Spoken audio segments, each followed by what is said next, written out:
I'm about to talk to Jay Rogers, a man who needs no introduction. He's the chief executive of Local Motors, and he is about to bring out a couple beers so we can have a chat, have a little talk. Thanks, Jay. Sorry about that. I forgot my beer. He said we're going to have a beer on stage, and then he sent me out with mine by myself. Ah, damn. Well, now we have a beer. Now we have a beer and we can talk. So, Jay. A Boston beer. Well, I asked for a local. They didn't have a local here. I don't know what y'all are doing, what kind of show you're running, but I'm not so pleased with it. So, Jay, let's talk. You have raised, this is a family audience, a crap ton of money. And I think a lot of people here would like to, at some point, raise a crap ton of money. So, my question to you first, sir, is how did you manage to raise this crap ton of money? Like, the local community is not that wealthy in terms of sort of venture capital dollars that are available. You raised 40 million. How did you do it? So, I don't think everybody should can everyone hear me? Anybody not hear me? I guess that's the favorite question. Yell out if you can't. Okay, we're good. So I don't want to raise a lot of money, and I think some businesses don't need, if we're on a just absolute value basis, that much money. A lot don't. Right. And the less you raise, the less you have to pay back. And so I think that's a realization. In the grand scheme of things, there are many businesses that have raised a lot more money than we have. And so it depends. We are in what is traditionally known as a capital-intensive industry. For those of y'all that don't know, we're a technology company that designs, builds, and sells vehicles. So in colloquial terms, we make cars. Though I wouldn't call us a car company, but from skateboards to satellites, we want to take it on.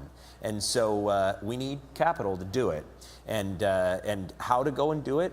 If you had asked me 7 years ago whether I would be a fundraiser for every day of my life for the last 7 years, I would have said no, and I wouldn't have wanted to, but that's what my life has been as a reality. Of course, I've had a sizable amount of time to run the business and couldn't have raised the money without doing that. But I've had to live near an airport to be pragmatic, right. And I've had to be continually engaged in the right time to raise capital. There are lots of aphorisms. It's, whenever you need money, no one wants to give it to you, and whenever you have money, everybody wants to give it to you.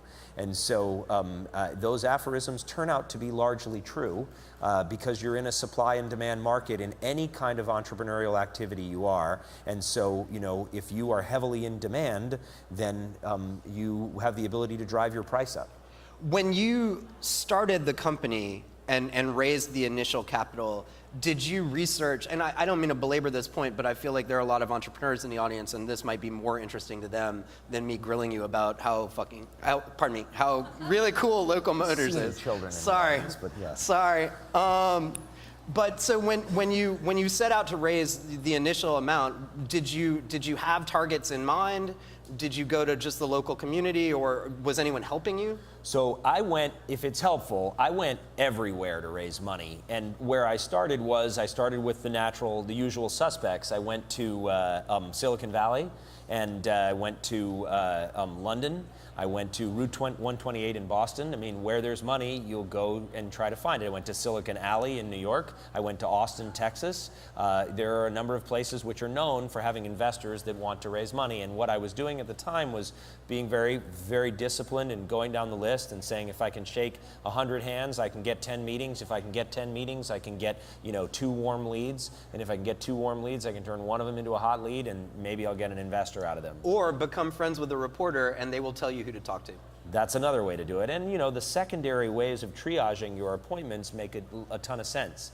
Today, so first of all, I've had over 450 meetings with VCs, and I've not raised $1 from a VC.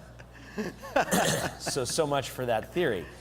Maybe I didn't meet the right reporter. Right. But what I would say is sometimes you just have to look in the mirror and you have to say, despite all the common wisdom about what I'm doing, either I have a terrible idea or the funding environment isn't right, and you either soldier on or you give up. Right. And there have been many times where I have been this close to giving up, but it is not just my vision, it is my team that has kept me going. And a great investor and a friend of ours has said, 5 minutes out of air is the same thing as 5 years out of air. And if air is money, it's the same thing as an entrepreneurial business. You can only cut salaries to the bone so many times. And so we believe in our business.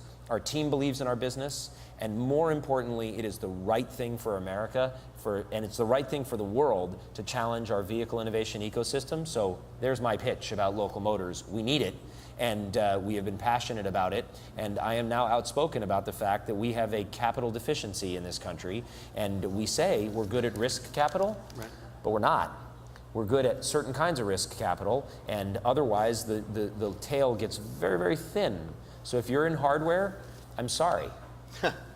Hardware is harder to raise money in than software. Yeah. And if you're in big hardware, I'm really, really sorry. Only in terms of the fact that your road is harder. I'm super excited for you because it needs to happen. And it can only happen, I think, really well in a country like this, which is the good news. But the bad news is that you're going to have to work harder and make that pitch. So I'd like to talk to you a little bit about developing an ecosystem around both entrepreneurial endeavors and specifically hardware. So y'all are, Mayor Rogero called y'all the third industrial revolution, or on the leading edge of this third industrial revolution. And what I want to know is, first of all, what the hell does that mean? Okay, good question. And how does 3D printing usher in this third industrial revolution? And then I want to ask you about the development of the ecosystem and microfactories, which y'all are doing too. But let's... That's 3 questions in one. Yeah, well, you know, I'm a bad reporter, bad interviewer. Okay, Go ahead. First question. You know, it's helpful for people to be able to have phrases that can summarize what it is. First industrial revolution, steam-powered spinning jenny, Manchester, UK. It's pretty well established that we would not have the clothes that you sit in today or the variety of them if we hadn't figured out how to make a steam-powered spinning jenny. First industrial revolution, point 1, was the steam-powered spinning jenny turned into the petroleum-powered spinning jenny, or the coal-powered spinning jenny, and so went into the petroleum-powered spinning jenny. That's not a second industrial revolution. Second industrial revolution was really a mix between what I think of as Henry Ford and the Toyota production system mashed together. And so that was really the creation of large factories based on a mass economy of scale that were taking in subjects like Kaizen, constant improvement, piecework, turning into something that was scientific management, and really begot today what we know of as the mass factory. Then after that, I would submit to you that there were no more industrial revolutions until today. And the main reason is that the things that came along, like Lean or Six Sigma or other things like that, don't constitute an industrial revolution. They constitute incrementalism on top of it. Right. But today, as a result of the exchange of data at high speeds, quite frankly, you can just say tritely, the internet applied to things, not the internet of things, which is an overused phrase already, and it's only been around for a year or two. The internet applied to things has really begot what I consider to be, and is largely considered to be, a third industrial revolution. Because what it means is today, if you have a trade secret, they can have the same trade secret, and we have user-generated content that is spinning those trade secrets around, standing on the shoulders of giants, crowdsourcing, crowdfunding, piece factories where you can go and get access to a supercomputer for an hour. This is a revolution because you can bring hardware and software to market at unprecedented rates and at a much smaller amount of capital. There you go. That, I think, is a third industrial revolution. There you go. Now, how does that play into the development of new types of hardware companies like yours? What does that mean? So, if you break it down, I think there are 3 major things that help us. One of them is that you have access to information at an unprecedented speed and rate. The amount of stuff you can get on your cell phone right now, I can send a file around, I can look at an STL, I can plug it into a machine. If I have the right CAM software, which is still a piece that needs to get plugged in, then I can actually print whatever is sent to me. That's incredible. And so access to the speed and pipes of information is really amazing. The next thing is the decrease in the cost of professional tools. Do we have any CAD designers in the audience? None. No, but you will. Tomorrow. One. It's a brave soul. So 2 years ago, the access to SolidWorks, to be able to get a license to SolidWorks if you didn't have a student edition, was $5,000. If you wanted CATIA or NX, you were paying $50,000. Today, you can buy the equivalent of what the power of those software would give you in a use license, which you can actually use to make stuff and sell it, which is the critical difference if you're not a pirate, is you can get it for $19 a month. That's amazing. So decreasing the cost of professional tools is great, and the ability to be able to go to a tech shop and pay $125 a month to get access to a Haas NC machining center, high-speed machining center, those things are unprecedented access. And then the third piece is we have legal protections now that actually mean something. So Creative Commons, MIT license, GNU licenses, those things are big changes because you have companies that now respect user-generated content and you have some protection. So I would say those three things are really helping hardware the most. When you look at the vision for y'all, you've built a 3D printed car. Yeah. The next step are these microfactories. Talk about what that means for the development of your business. Why are you building them, and where are you looking to build them? We have this phrase. 4 questions. Okay, so 4 questions. So the first one, like these microfactories, we have this phrase that if you want to make local big, you have to make big local. If you want to make local big, you have to make big local. So the first job I had out of college was going to China and living there for 3 years. Anybody lived in China? We must have some. Yep. 1, 2, 3. Okay, that's good. We have a disease also, not just of capital formation in the United States, but of people not wanting to leave our borders. And so, because it's great to live in the United States, and it's not so much fun to live in China unless you're super adventurous. And so the 3 of us, I guess, were super adventurous and wanted to do it. Maybe some of the rest of you that are super adventurous and want to do it, I hope you get there. Shenzhen can make a lot of stuff. Guangzhou can make a lot of stuff. But if it's bigger than a shoebox, it's really hard for them to make it a viable business in the United States. So microelectronics are thriving, and we all hear about it from reporters who don't do a good job, not saying you, of covering the story that if you want to make an appliance or a house or a car, Guangzhou is not your place to go. So if you know Li and Feng, or if you know Lime Lab, or you know PCH, or you know Foxconn, you never hear stories about them making cars and shipping them overseas, because it's too big. Too big for them in a capital investment, too big for them on the size, doesn't make sense for shipping, hard to service. If you want to make local big, you got to make big local. And I'm just throwing it out there from a point of view of I'm willing to lay my neck on the line and say that that is a truism.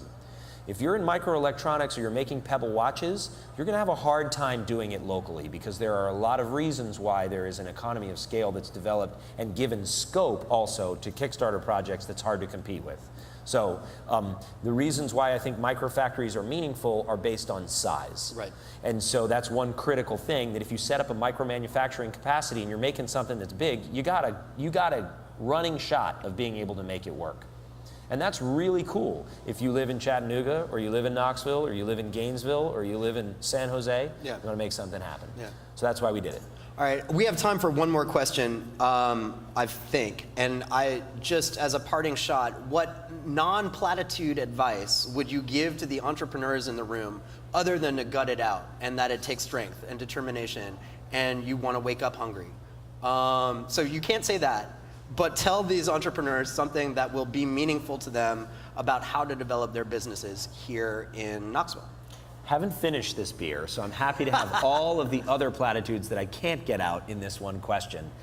Look, I think the thing that has been, I hate to preach because everybody's story is different, and it must start with passion because it is usually hard to be an entrepreneur. I have a definition.